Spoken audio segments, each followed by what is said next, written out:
Hey y'all. So I was really excited to see that justice was served with the Sarah Boone verdict. The only thing that I find really weird about that whole case that still is lingering in my mind is the case. Because if you look at, I'm going to include a picture so y'all can see. Because if you look at the picture from her cell phone versus the picture of the case in court, it looks half the size. The color is completely different, which is so weird because, I know that, her phone was probably such poor quality. She probably had a flip phone back then, so you're not going to get the best pictures. But it didn't even have the same shape, and it seemed to have different everything. It was just weird. I don't know why I noticed that, but that's my only question. But I was going to say that, I was thinking so hard about that case just because of how sad it made me to be able to see what goes on in such a truly dysfunctional couple.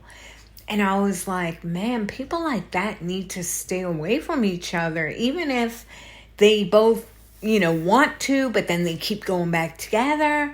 And I was thinking, man, you know what we should, not me, but somebody should try to get a Jorge Torres Act, passed. And what it would consist of is if y'all have called the police too many times or whatever, that it is required by law for both sides that y'all stay away from each other. And if you go near each other, it would be the same as if you had an order of protection and you violate it, you go to jail. And I think that would be so great because that would mean that he did not die in vain. Imagine if we could get something like that, because we have mandatory, I forget what they're called, but if if a psychiatrist senses something's up, they can put you on an involuntary 48-hour medical hold or whatever, evaluation, whatever. And with the children, if if a teacher sees something, say something, they have a duty to report, and that probably saves tons of children. So why not have a Jorge Torres Act where couples are required to keep their distance from each other when it's getting so bad? I think that would just and you can't say, well, you could never enforce that, because you could. Because if you can enforce a one-way protective order, then why couldn't you enforce a two-way? It'd be the same thing. You go near each other, you go to jail.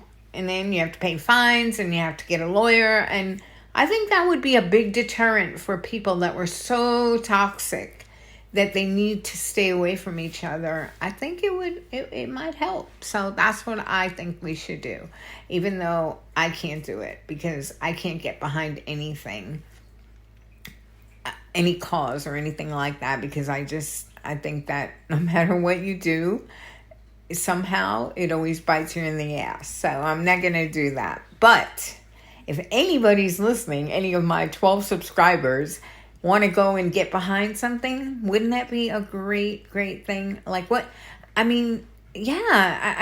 can't tell you how much I believe in it. I think it would be so great, because watching the two of them, they should have not gone back, and how it gets like that push-pull, and that when, that person becomes like your drinking buddy or your meth buddy or whatever it is that the two of you share, that keep pulling you back together like a magnet. And then you start, So I don't know, just a thought. Anyway, that's about it. I'm pretty tired. So just want to say that. And also about the suitcase. So if you have any, ideas, or if you agree, leave a comment, because I find it so peculiar. But anyway, really glad that she got that guilty verdict. I just want to say I was nervous, and I never get nervous. But when they were gathering in the courtroom, I was like, what if she gets off? I was starting to get nervous, which is weird. These people don't affect me, but that one did. I was really getting scared. But anyway, justice prevailed, so it's a good day. Thanks, y'all. Bye now.